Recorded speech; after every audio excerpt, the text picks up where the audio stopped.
Taiwan छोड़ चीन ने अरुणाचल पे जाल बिछाया।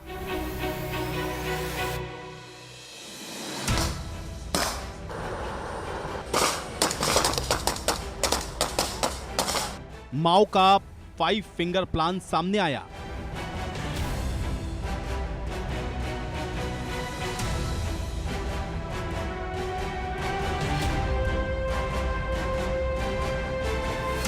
तिब्बत की हथेली 5 उंगलियों पर नजर।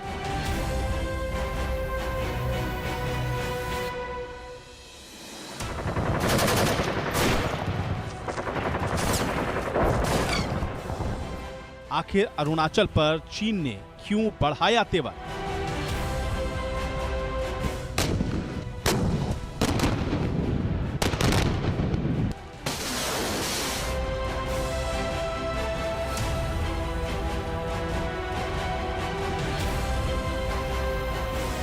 ताइवान के बाद अरुणाचल, चीन का अगला टारगेट कौन? नमस्कार, मैं हूं मनोज मनु। आप देख रहे हैं इंडिया न्यूज। आंकड़े हमारे, फैसला आपका। चीन की चाल को समझना है तो सिर्फ नक्शा नहीं बल्कि उसकी रणनीति को देखना होगा। एक तरफ ताइवान को लेकर चीन लगातार दबाव बना रहा है तो दूसरी तरफ भारत के अरुणाचल प्रदेश पर उसके पुराने दावे पर फिर चर्चा है, क्योंकि अरुणाचल कोई सामान्य सीमा क्षेत्र नहीं है। ये तिब्बत के ठीक सामने है, तवांग जैसा रणनीतिक इलाका है और चीन अरुणाचल के बड़े हिस्से को अपना बताता रहा है। अब ताकसिंग से आई एक रिपोर्ट ने सवाल और बड़ा कर दिया है। अरुणाचल प्रदेश की जो पीपल्स पार्टी है, उस पार्टी की फैक्ट फाइंडिंग कमेटी ने यह दावा किया है कि कुछ इलाकों में भारतीय पेट्रोलिंग को रोका गया है चीन के सैनिकों के द्वारा, और चीन अपनी मौजूदगी लगातार वहां पर बढ़ा रहा है। क्या तवांग और अरुणाचल चीन की अगली बड़ी रणनीतिक चुनौती बन सकते हैं? और सबसे बड़ा सवाल कि ताइवान में उलझा चीन क्या भारत के खिलाफ नया मोर्चा खोलने की तैयारी कर रहा है? हम इसलिए ये कह रहे हैं कि इससे पहले भी चीन अरुणाचल के नजदीक ऐसी ही एक बड़ी हरकत कर चुका है। चीन ने अरुणाचल प्रदेश की सीमा के पास ऐसे गांवों का निर्माण किया है, विशेष रूप से ऊपरी सुबनसिरी जिले के त्यासरी चू नदी के पास क्षेत्र में चीन द्वारा बस्तियां बसाए जाने की खबरें और उपग्रह की तस्वीरें पहले भी सामने आ चुकी। आपको बता दें कि चीन हमेशा विस्तारवादी नीति पर चलता रहा है, जिसमें उसका दुनिया के लगभग 17 से 23 देशों और क्षेत्रों की जमीन या तो समुद्री सीमाओं पर विवाद या कब्जा रहा है। चीन ने पिछले कुछ दशकों में विभिन्न पड़ोसी क्षेत्रों की लगभग 41 लाख वर्ग किलोमीटर भूमि पर प्रत्यक्ष या फिर अप्रत्यक्ष तौर पर नियंत्रण कर लिया है। इसलिए चीन की एक सोची समझी चाल हो सकती है, उस पर बहुत गंभीरता से नजर रखने की जरूरत है। इसलिए मैं इस कार्यक्रम में चर्चा कर रहा हूं कि क्या चीन अब अरुणाचल प्रदेश पर दांव लगाने जा रहा है? अरुणाचल की जो पीपीए की फैक्ट फाइंडिंग कमेटी है, उस कमेटी की रिपोर्ट से यह खुलासा हुआ है। चीन की पीएलए ने भारतीय सीमा की पेट्रोलिंग में रुकावट डाली है। कुछ महत्वपूर्ण पेट्रोलिंग पॉइंट्स तक भारतीय सेना को रोक दिया गया है। एलएसी के पास भारतीय चारागाहों और शिकार करने वाले इलाकों में चीन लगातार कब्जा बढ़ा रहा है। भारतीय सेना और आईटीबीपी सीमा पर लगातार निगरानी रख रहे हैं और इसके साथ साथ चीन ने अरुणाचल प्रदेश की सीमा के पास ऐसे गांव का निर्माण किया है, विशेष रूप से ऊपरी सुबनसिरी जिले के तसारी चू नदी के क्षेत्र के पास चीन द्वारा बस्तियां बसाए जाने की खबरें और उपग्रह की तस्वीरें भी लगातार सामने आ चुकी। बात यहीं पर खत्म नहीं होती है, बात इसके आगे भी है। लगातार चीन की नजर भारत की सीमाओं पर लगी हुई है, तो क्या कोई खास प्लान है? उस प्लान का जिक्र भी मैं कर देता हूं। माओ का 5 फिंगर प्लान यह है क्या जिसके इर्द गिर्द चीन अपनी रणनीति बना रहा है? चीन की रणनीतिक सोच में तिब्बत की 5 उंगलियों का जिक्र है। इसमें तिब्बत को हथेली बताया गया है और उसके आसपास के 5 इलाकों को उंगलियां बताया जाता है। ये कौन से 5 इलाके? अरुणाचल प्रदेश, नेपाल, लद्दाख, सिक्किम और भूटान शामिल है। इस सोच के मुताबिक चीन इन इलाकों में अपना प्रभाव बढ़ाना चाहता है। अरुणाचल प्रदेश को चीन अपने दावे के तहत दक्षिणी तिब्बत कहता है, जबकि भारत चीन के इस दावे को पूरी तरह से खारिज कर रहा है। अरुणाचल को पहले नॉर्थ ईस्ट फ्रंटियर एजेंसी भी कहा जाता था।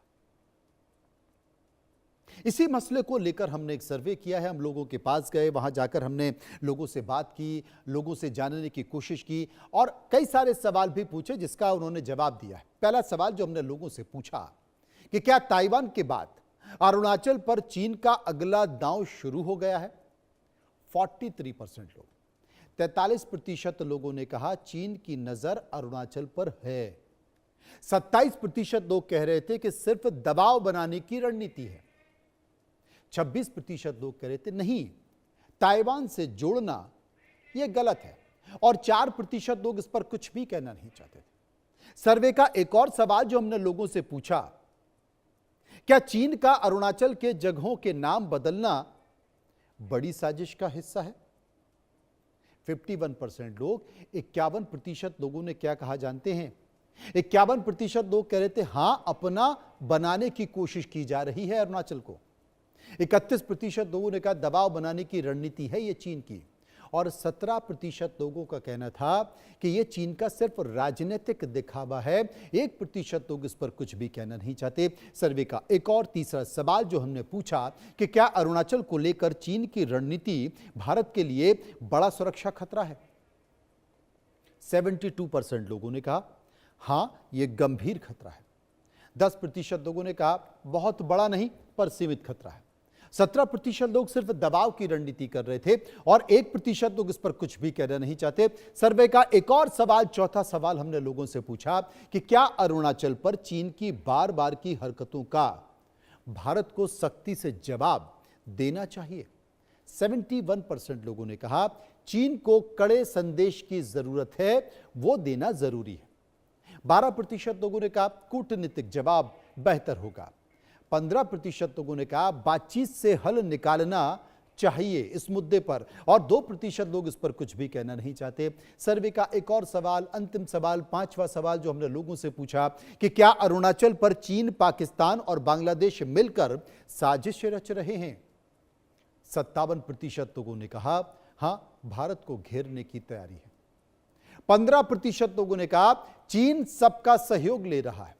23% लोगों ने कहा नहीं, ऐसा नहीं है और 5% लोग इस पर कुछ भी नहीं कहना चाहते थे। ये तमाम सारे सवाल थे जो हमने आपको दिखाए, इस पर सर्वे आपको दिखाया। अब हम अपने मेहमानों के पास चलेंगे। मेरे साथ एक पैनल जुड़ रहा है, मैं आपका परिचय करा देना चाहता हूं। मेजर जनरल डॉक्टर राजन कोचर साहब जो कि रक्षा विशेषज्ञ हैं, मेरे साथ मौजूद हैं। सुशील सिंघल, पूर्व राजनयिक, मेरे साथ होंगे। संजीव श्रीवास्तव, विदेशी मामलों के जानकार, मेरे साथ होंगे और प्रोफेसर स्वर्ण सिंह जो कि अंतर्राष्ट्रीय अध्ययन संस्थान जेएनयू के हैं, वो मेरे साथ मौजूद होंगे। तमाम सारी बातों के बीच सबसे पहले मैं राजन कोचर साहब के पास चलूंगा। राजन कोचर साहब, ये 5 फिंगर का कॉन्सेप्ट क्या है? और जैसे कि हमने देखा कि अरुणाचल प्रदेश की जो पीपीएलए है, उसकी जो फैक्ट फाइंडिंग कमेटी है, उसने कहा कि साहब चाइना के सैनिक दखल बना रहे हैं, वो अरुणाचल की सीमा पर आकर हरकत कर रहे हैं। मैं आपसे समझना चाहता हूं आखिर ये है क्या? जो पुराना कॉन्सेप्ट है अभी ज्यादा चर्चा में नहीं आता है 5 फिंगर, बिकॉज उस टाइम पे ये इसको तिब्बत को भी इंक्लूड कर रहा था ये 5 फिंगर, बिकॉज तिब्बत भी एक इसका हिस्सा था। वो तो ऑलरेडी इसको चीन के पास है और फिर आपने अरुणाचल भी बोला जिसको चीन साउथ तिब्बत बोलता है। अब आप देखिए इसको अरुणाचल की विडंबना क्या है। 90,000 स्क्वायर किलोमीटर्स का जो ये जो एरिया अरुणाचल का जो भारत का हिस्सा है, वो चाइना उसको साउथ तिब्बत करके उसको बुलाता है और उसको रिकॉग्नाइज करने के लिए आप जानते हैं कि जो लोग अरुणाचल से भी होते हैं, अगर उनको चाइना जाना होता है तो उनको स्टेपल करके वीज़ा दिया जाता है। उसको वैसे उनको उसको वीज़ा आपका परमिटेड ही नहीं है। और चाइना ने क्या किया है कि चाइना ने कुछ इम्पोर्टेंट, और ये जानकारी के लिए बहुत इम्पोर्टेंट रहेगा, चाइना ने कुछ इम्पोर्टेंट अपनी वॉरफेयर स्ट्रैटेजी अपनी रखी है। एक तो उसकी 3 वॉरफेयर स्ट्रैटेजी है, जिसके बारे में आपने जिक्र किया कि लीगल वॉरफेयर एक हिस्सा है। अब ये नाम, जो नामकरण की जो बात होती है, जैसे कि वो उसको बोलता है कि भारत के नाम एक्सेप्टेबल नहीं है और उसने अपने नाम उसके लिए दिए, 26-27 एरियाज हैं ऐसे, तो वो एक लीगल वॉरफेयर की स्ट्रैटेजी है। दूसरा एक एक इन्फो मीडिया वॉर चाइना अपना करता है। और तीसरा जो चाइना का है साइकोलॉजिकल वॉर। ये तीनों चीजें चाइना साथ साथ करता है, बिकॉज आपको इसको माओ की बात, जैसे आपने 5 फिंगर अपने करी, माओ ने ही बोला था कि winning the war without firing a bullet. तो ये चाइना की रणनीति रही है कि जो भी इंकर्शंस होते हैं, इसको भारत में अभी अरुणाचल में भी हम सुन रहे हैं, 2 चीफ मिनिस्टर ने इसको कैटेगोरिकली एक्चुअली बोल दिया है कि ये इसमें कोई तथ्य नहीं है। बट बॉर्डर में जब हम ये ऐसी सिचुएशन देखते हैं, ये एक रिकरिंग फीचर है चाइना का। हमने इसको बार बार देखा है, गलवान से भी पहले हमने देखा है कि हर एक 3-4 साल में, अगर एक आप इसका पैटर्न अपना बनाओ, हर एक 3-4 साल में चाइना एक मेजर इंकर्जन करता है, जिसको हम लूजली बोलते हैं सलामी स्लाइस। अब ये क्या करता है कि ये कुछ एरियाज में आ जाता है और इस बैठ जाता है, फिर उसके बाद और ये गलवान के बाद इसने क्या किया है वहां पे, और खासतौर पे अरुणाचल के एरिया में अगर आप देखें तो खासतौर पे विलेजेस वहां पे बसा दिए, एक हैबिटेट। जो भी डिस्प्यूटेड एरिया, देखिए एक डिस्प्यूटेड एरिया है, ना तो चाइना का है ना तो इंडिया का है, वो एक डिस्प्यूटेड एरिया है। अब ये क्या करता है, डिस्प्यूटेड एरिया में आके बैठ जाता है और फिर हम इसको बातचीत पे बातचीत, हमारा core commanders level talks, because हम तो बातचीत करते हैं, हम तो एग्रेशन करते नहीं, हम तो जी। उनको अब जैसे आपका सर्वे बता रहा था कि 71% लोगों ने बोला कि सख्त कार्रवाई करनी चाहिए। कैसे करेंगे सख्त कार्रवाई? $151 बिलियन का ट्रेड है चाइना और इंडिया के बीच में, जिसमें $112 बिलियन चाइना की तरफ। जब तक आपकी डिपेंडेंसी है चाइना के पास, आप सख्त कार्रवाई कैसे कर सकते हैं, मुझे बताइए। और इसको कुछ को अच्छा नहीं लगेगा जो मैं बोल रहा हूं अभी, और जी। बट ये एक ग्राउंड रियलिटी है। आपके लोग चाहते हैं सख्त कार्रवाई करें, 71% बोलते हैं सख्त कार्रवाई करें, पर अब नहीं कर पाते, बिकॉज जब तक आप अपनी डिपेंडेंसीज चाइना के पास, देखिए एक टाइम पे हमारे एक्सटर्नल अफेयर्स मिनिस्टर ने इसको खुद बोला था that border and trade cannot go together, but they are going together, because इसमें नेशनल इंटरेस्ट आ जाता है, इसमें हमारी इकोनॉमी आ जाती है, बहुत सारी फैक्टर्स आ जाते हैं। और एक चाइना ने एक मूव किया 4 साल पहले या 5 साल पहले, चाइना ने बॉर्डर लॉज बनाए। और ये बहुत इंपॉर्टेंट है समझना कि इसने ये बॉर्डर लॉज क्यों बनाए। एक लीगल वॉरफेयर के लिए इसने अपने बॉर्डर लॉज बनाए कि हमारे जितने भी हैबिटेट्स हैं वहां पे, अगर उसके ऊपर हमला होता है, it will be act of war. इसका मतलब कि डिस्प्यूटेड एरिया में आके बैठ गए आप और उसमें आपने अपने गांव बसा लिए। अब आप बोलते हैं कि अगर इस गांव पे हमला होगा तो it will be war, because ये हमारा एरिया, हमारे लोग रह रहे हैं यहाँ पे। इसको कैसे आप बोल सकते हैं ये आपका एरिया? ये कोई डिस्प्यूटेड एरिया तो रहा ही नहीं, because we are occupying it. और आज अगर मैं ये देखूं, और मैं इसको कंक्लूड करूंगा अपने आर्गुमेंट को, ये जो सैटेलाइट इमेजेस आप देखते हैं, जो चाइना की अभी डिप्लॉयमेंट है, जिस तरीके से China is preparing for war like situation. अगर हम एक एक अपने आप को बहलावा देना चाहते हैं कि भाई नहीं नहीं अच्छा है, सब कुछ ठीक ठाक है, everything is fine, no, I don't think everything is fine. Because जो आपको इंफॉर्मेशन, आपको सैटेलाइट इमेजरी आपको दे रही है, चाइना अपने अंडरग्राउंड अपने मिसाइल, अपने बेसिस बना रहा है, चाइना ने अपने एयर बेसिस बना रहे, जहाँ पे हेलीपैड्स हैं उनको और उसने मजबूत कर दिया है, और उसके जो भी शेल्टर्स हैं वो एक टाइम पे चाइनीज ट्रुप्स यहाँ पे होते नहीं थे, आजकल एक परमानेंट डिप्लॉयमेंट हमको देखने को मिल रही है। और last point petroleum, patrolling points का आपने जिक्र किया, 26 पेट्रोलिंग पॉइंट्स थे गलवान के बाद जहां पे इंडिया जा नहीं सकता था, और बीच में एक अनाउंसमेंट हुई थी कि कुछ पेट्रोलिंग पॉइंट्स पे अलाउ कर दिया है। अभी वो ये आपके 5 6 7 8 है खाली, बिकॉज अभी भी मेजॉरिटी पेट्रोलिंग पॉइंट्स पे हमारी जो अपने ट्रुप्स है हमारे साइड के, वो उधर नहीं जा पा सकते।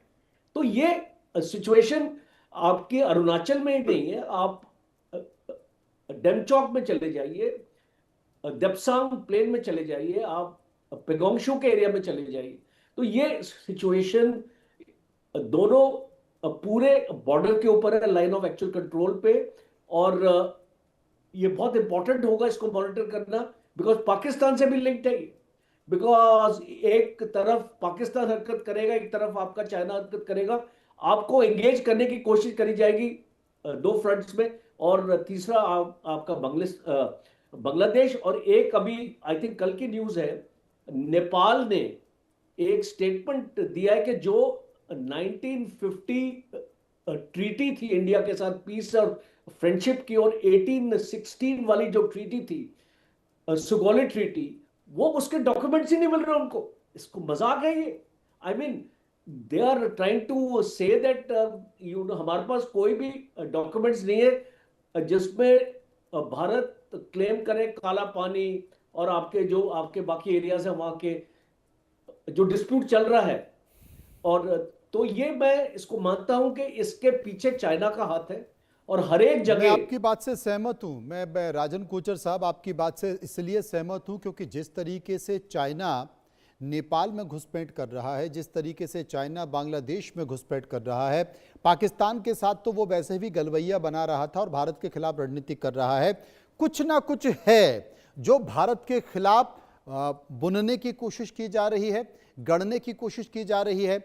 और सुशील सिंघल साहब, इसलिए मैं बहुत इत्मीनान से सुनने की कोशिश कर रहा था। राजन कोचर साहब ने कहा कि मैं जो बोल रहा हूं हो सकता है वो बहुत सारे लोगों को बुरा लगे, लेकिन मैं ये कह रहा हूं कि जितना भी बोला राजन कोचर साहब ने, उन्होंने अपने आप को बहुत रोक कर बोला।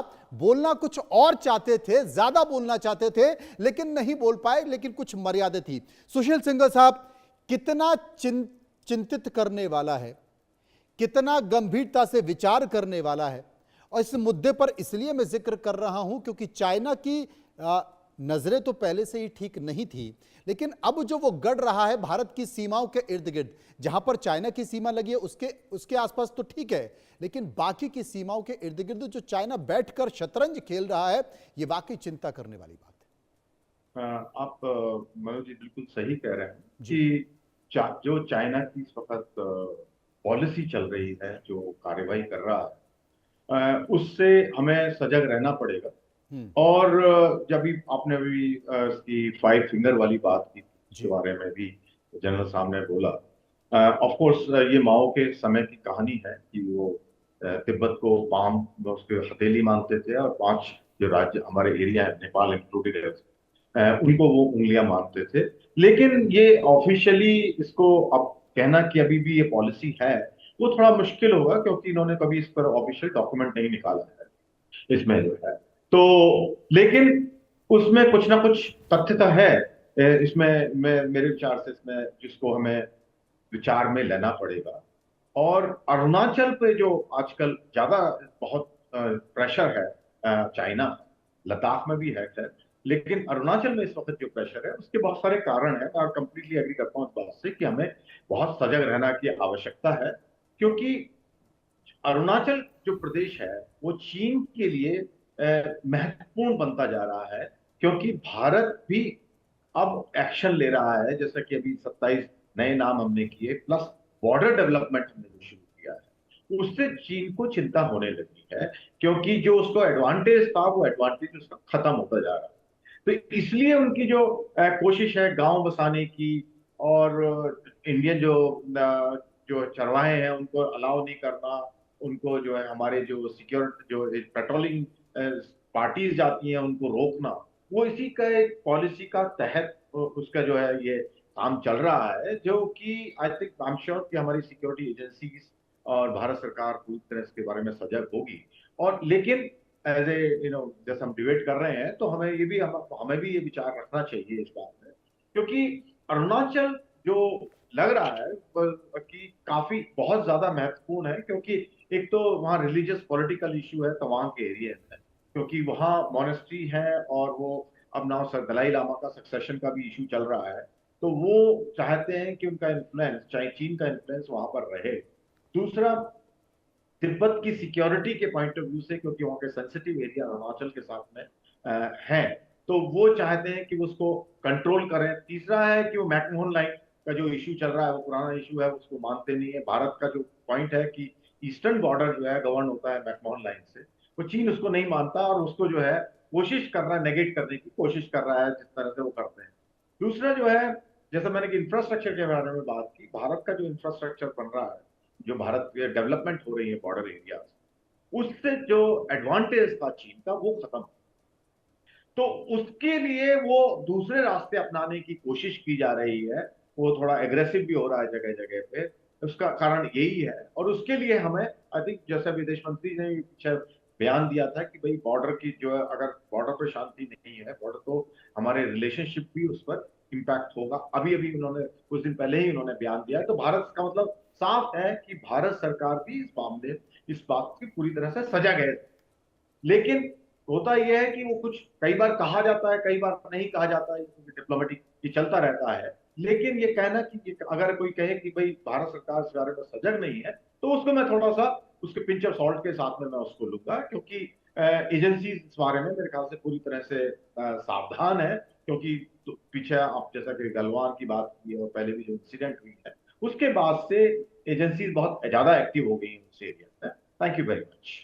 ये महत्वपूर्ण बातों का जिक्र कर रहे थे संजीव श्रीवास्तव जी मेरे साथ मौजूद हैं। संजीव जी, अभी राजन कोचर साहब ने कहा कि भाई ट्रेड और बॉर्डर साथ साथ नहीं चल सकते, लेकिन शायद ये आजकल के देशों की मजबूरी है, इसके बिना संभव भी नहीं हो सकता। लेकिन चाइना खेल क्या खेल रहा है? तमाम देशों के साथ अचानक भारत के वो पड़ोसी राज्य जिनके साथ, पड़ोसी देश जिनके साथ बहुत अच्छे संबंध थे, अब वो संबंध धीरे धीरे खराब हो रहे हैं। भारत के खिलाफ वहां से लगातार स्वर निकल कर आ रहे हैं। पूरे विश्व की स्थिति आप देख ही रहे हैं, तमाम विश्व युद्ध में उलझा हुआ है। क्या इन सब के बीच चाइना भी कुछ रच सकता है? वो सोच रहा है कि चलिए बहती गंगा में मैं भी हाथ धो लेता हूं। देखिए मनोज जी, सबसे पहले तो मैं ये कहूँगा कि भारत का जो हमारे पड़ोसी राष्ट्रों के साथ जो संबंध है, उसमें मैं कोई गिरावट नहीं देखता। रादर मैं ये देखता हूँ कि आज की जो सरकार है, आज का ये जो नया भारत प्राइम मिनिस्टर श्री नरेंद्र मोदी के नेतृत्व का है, वो हम अपने पड़ोसियों के साथ कहीं ज़्यादा प्रोएक्टिव तरीके से और मल्टी डोमेन एक्टिविटीज़ के साथ एंगेज कर रहा है। और पहले की सरकारों और अब की सरकार में अंतर यह है कि जाहिर है कि हम अपने नेबरहुड को सर्वोच्च प्राथमिकता पर रखते हैं। नेबरहुड फर्स्ट की हमारी पॉलिसी है। पहले गतिविधियां ही कम होती थी तो उसमें रिएक्शंस जाहिर है कि नहीं आ पाते थे, बहुत कम आते थे। लेकिन आज भारत, चाहे वो श्रीलंका की क्राइसिस रही हो, चाहे वो बांग्लादेश हो, नेपाल हो, भूटान हो, मालदीव्स हो, अफगानिस्तान हो, सभी के साथ प्रोएक्टिव तरीके से हम एंगेज कर रहे हैं और नेबरहुड फर्स्ट की हमारी पॉलिसी है। तो मैं ये मानता हूं कि हमारी जो पॉलिसी है, हमारी जो विदेश नीति है, इस संदर्भ में काफ़ी अच्छा कार्य कर रही है और काफ़ी बेहतर तरीके से हम आगे बढ़ रहे हैं। लेकिन अब मुख्य प्रश्न पे आते हैं कि चाइना का इसमें क्या जो है साजिश हो सकती है, चाइना क्या कर सकता है। तो देखिए, चाइना के बारे में मैं आपके दर्शकों के लिए बताना चाहता हूँ, मैं इस बात को लगातार कहता भी रहा हूँ कि चाइना की जो रणनीतिक थिंकिंग है उसमें विस्तारवाद, उपनिवेशवाद, अवसरवाद, आधिपत्यवाद सब कुछ है। और डिसेप्शन यानी धोखा देना भी चाइना की रणनीति का हमेशा से पार्ट रहा है। और चाइना के जो कम्युनिस्ट शासक हैं, जो कम्युनिस्ट रिजीम है, वो सुंजू की जो फिलॉसफी है उसको पर चलती है कि किसी युद्ध का सबसे अच्छा आउटकम यही हो सकता है कि युद्ध बिना लड़े हुए जीत लिया जाए। तो आखिर वो कैसे करेंगे? तो उसके लिए जासूसी की गतिविधियां करना, एडवर्सरी को इतना अंदर से कमजोर कर देना, खोखला कर देना कि वो हथियार उठा ही ना पाए, उसके बारे में सोच तक ना सके। और ये जो चाइना की जो एक सलामी स्लाइसिंग की भी जो विस्तारवादी सोच है वो भी दिखती ही रही है। चाहे वो पहले का भी इतिहास आप देख लीजिए और अभी भी हाल के समय में, चाहे वो डोकलाम की एक्टिविटीज रही हो, गलवान की हिंसा रही हो, हर जगह चाइना का वही स्वरूप दिखा है। तो चाइना के इस चरित्र को अच्छी बात यह है और सौभाग्य की बात यह है कि आज का ये जो नया भारत प्राइम मिनिस्टर श्री नरेंद्र मोदी के नेतृत्व का है वो बहुत अच्छी तरह से समझता है। और इसी वजह से हम चाइना के विरुद्ध लगातार अपनी पोजीशन ऑफ स्ट्रेंथ को, अपने डिफेंस पॉस्चर को रोबस्ट और मजबूत बनाते जा रहे हैं। और चाइना के बारे में ये अंडरस्टैंडिंग हमारे एस्टेब्लिशमेंट में आज बड़े गहरे तरीके से है कि चाइना वो राष्ट्र है कि जो कि शक्ति के सामने तो वो सिर झुकाता है, लेकिन वो कमजोरियों को एक्सप्लॉइट करने से नहीं चूकता। और उसकी जो रणनीतिक थिंकिंग में, जैसा कि मैंने कहा कि डिसेप्शन यानी धोखा देना भी उसका एक इंटीग्रल पार्ट है। और जहां तक देखिए पाम एंड 5 फिंगर्स की स्ट्रेटजी की बात है, ये माओ जेडोंग की सोच थी, उनका मंसूबा था कि वो लद्दाख, अरुणाचल प्रदेश, सिक्किम, नेपाल, भूटान, वो जाहिर है कि उसको 5 फिंगर्स और तिब्बत का जो पहले ही ऑक्यूपेशन दलाई लामा के साथ बड़ा धोखा करते हुए, धोखे से जो 16 पॉइंट प्रोग्राम पे हस्ताक्षर कराते हुए जो है उन्होंने तिब्बत हड़प लिया था। तो वो कहते थे कि नहीं, अब इससे भी हम संतुष्ट नहीं होंगे, हमें और भी जो क्षेत्र है 5 वो भी चाहिए। तो ये जो चाइना की सोच है वो जरूर उनके अंदर है और इसको लेकर के हमें सतर्क रहने की आवश्यकता है। लेकिन मैं ये अवश्य कहूंगा कि आज का जो नया भारत है वो सतर्क ही नहीं है, बल्कि प्रोएक्टिव तरीके से चाइना के ऐसे मंसूबों को नाकाम करने के लिए और उस पर लगाम लगाने के लिए तेज गति से कार्य कर रहा है। उसमें मैं 3 समझ बातें गया, समझ गया। प्रोफेसर स्वर्ण सिंह जी, मैं एक बात और उसमें जी। ऐड करना चाहता हूं कि इसमें 3 स्टेप्स आज की सरकार की तरफ लिए जा रहे हैं। एक तो हमारा मिरर डिप्लॉयमेंट है, ये जो लगातार हम डिफेंस डिप्लॉयमेंट करके रखते हैं, उनकी गतिविधियों पर नजर रखते हैं और अकॉर्डिंगली उसे रिस्पॉन्ड करते हैं। दूसरा, बॉर्डर एरियाज का जो इंफ्रास्ट्रक्चर डेवलपमेंट प्रोग्राम है मनोज जी, ये बहुत बड़ा कदम आज की सरकार ने 2014 के बाद से लिया और उसका बहुत गहरा जो प्रभाव है वो चाइना की साइकी पर पड़ा है। चाइना जानता है कि आज का ये जो भारत है वो बदला हुआ भारत है। और तीसरा, जो इंटरनेशनल कोलैबोरेशन है, चाहे क्वाड का इनिशिएटिव हो, चाहे वो आसियान के राष्ट्रों के साथ संबंधों को डेवलप करने की बात हो, या अन्य जो इंटरनेशनल कोलैबोरेशंस के माध्यम से भारत इंटरनेशनल स्ट्रेटेजिक पार्टनरशिप्स को डेवलप करके चाइना के ऊपर लगाम लगाने के लिए अपना प्रयास कर रहा है। तो चाइना के मंसूबे हो सकते हैं, लेकिन वो अपने मंसूबों में कामयाब नहीं होगा, ये मैं स्पष्ट रूप से देखता हूं, ऐसा मेरा विश्वास है। संजीव जी, प्रोफेसर स्वर्ण सिंह जी मेरे साथ मौजूद हैं। स्वर्ण सिंह जी, मुझे लगता है कि सभी पैनलिस्टों को आपने सुन लिया होगा और जिस तरीके से गागर में सागर भरने की कोशिश उन्होंने की है, बहुत सारी बातें यहाँ पर की गई हैं। चूंकि पीएलए की एक पीपीए की एक फैक्ट फाइंडिंग कमेटी रिपोर्ट आई है जिसमें कहा गया है कि भाई जो पेट्रोलिंग है सुबनसिरी में, ताकसिंग इलाके में, वो पेट्रोलिंग उन्होंने नहीं की दी है। लेकिन यहाँ से आगे बढ़कर राजन कोचर साहब ने कहा कि भाई चाहे वो बहुत सारे इंपॉर्टेंट पॉइंट हो, वहाँ पर भी पेट्रोलिंग नहीं हो पा रही, गलवान में उस तरीके से नहीं हो पा रही है, डेमचौक में उस तरीके से नहीं हो पा रही है। तो ये जो चीज़ें हैं और लगातार भारत के सीमाओं के नज़दीक अरुणाचल प्रदेश में कॉलोनी बनाई जा रही है और अगर उन पर कुछ भी ऐसा होता है तो उसे एक्ट ऑफ वॉर के तौर पर देखा जाएगा, यानी कि उकसाने की पूरी कोशिश चाइना कर रहा है। लेकिन इन सब के बीच अगर संजीव जी कहते हैं कि चाइना बहुत अच्छी तरह से जानता है कि ये आज का भारत है, तो हम इसे कैसे देखें, कैसे समझें? हाँ मनोज जी, धन्यवाद। पहले तो आपने आज के भारत की जो बात की उसमें मैं आपको बधाई दूंगा जी कि आपने बड़े विस्तृत तरीके से एक ये सर्वे किया है जी। और यदि भारत अपने आप को विश्व का सबसे बड़ा लोकतंत्र मानता है तो आम जनमानस इन सब मुद्दों पर क्या सोचता है, कितना जागरूक है, क्या समझ रखता है, ये मुझे लगता है लगातार उस पर ध्यान देने की जरूरत है। और आपके जैसे टेलीविजन प्रोग्राम्स में इसको मुझे लगता है प्रोत्साहन मिलना चाहिए कि आम जनमानस क्या चाहता है, क्या जानता है और किस तरह से नीति निर्धारण से जुड़ा हुआ है या नहीं जुड़ा हुआ अपने आप को पाता है। पहली बात तो ये। दूसरा, आपने बात जो थाक्सिन सेक्टर की जो अपर सुबनसिरी जिले में है आसाम में, वहाँ आज अरुणाचल प्रदेश स्टूडेंट्स यूनियन ने एक पूरा अभियान शुरू किया है कि वो थाक्सिन सेक्टर में जाकर खुद ये तहकीकात करेंगे कि क्या जमीन पर हालत है, क्योंकि इस तरह की बातें हो रही हैं कि उस क्षेत्र में भारत की सेना को पेट्रोलिंग नहीं करने दी जा रही। मैंने सुना पहले जो पैनलिस्ट हैं उन्होंने बड़े अच्छे से मिलिट्री के एक्सपीरियंस के नजरिए से कहा कि चीन ने कोट अनकोट उन्होंने कहा अलाउ नहीं किया है। तो ये जो भाषा भारत में अब नजर आती है, ये वाकई इसके बारे में जानकारी जानना जरूरी है मुझे लगता है। इसीलिए वो जो स्टूडेंट्स यूनियन जाने की कोशिश कर रही है वो शायद कुछ जाकर पता लगाएगी वहां जाकर। और जैसे अक्सर विपक्ष करता है, राहुल गांधी तो कह रहे हैं कि उनको प्रधानमंत्री कार्यालय से ऐसी खबरें हैं कि चीन ने कुछ और फिर से एक तरह से जो एस्केलेशन बढ़ाने की कोशिश की है।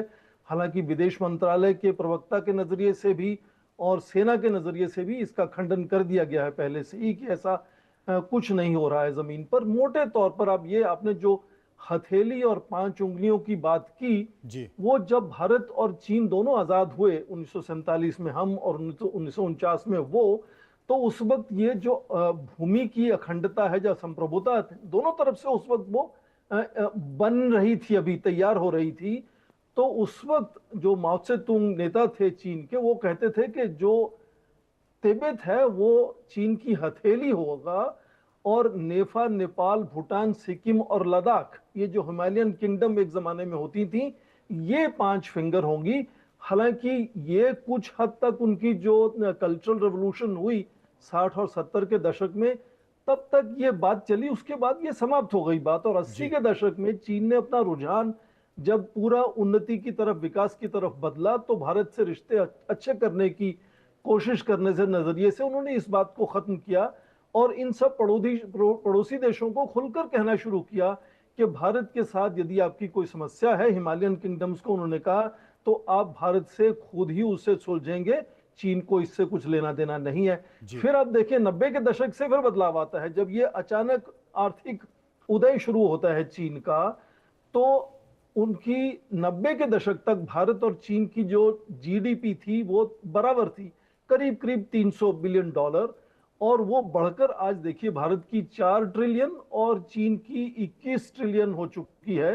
तो यदि आप ये मंशा पर मत भी ध्यान दें कि क्या वो जानबूझकर कुछ करना चाहते हैं, तो जब ये आर्थिक हैसियत, क्षमता बढ़ती है, तो जैसे हम टीचर्स की या सैनिकों की आप देखें वेतन बढ़ते हैं, तो उसी तरह से इंफ्रास्ट्रक्चर भी पूरे चीन में और सीमावर्ती क्षेत्रों में भी उसमें बदलाव आया है, जिसमें वो आज हम समर्थ गांव की बात करते हैं।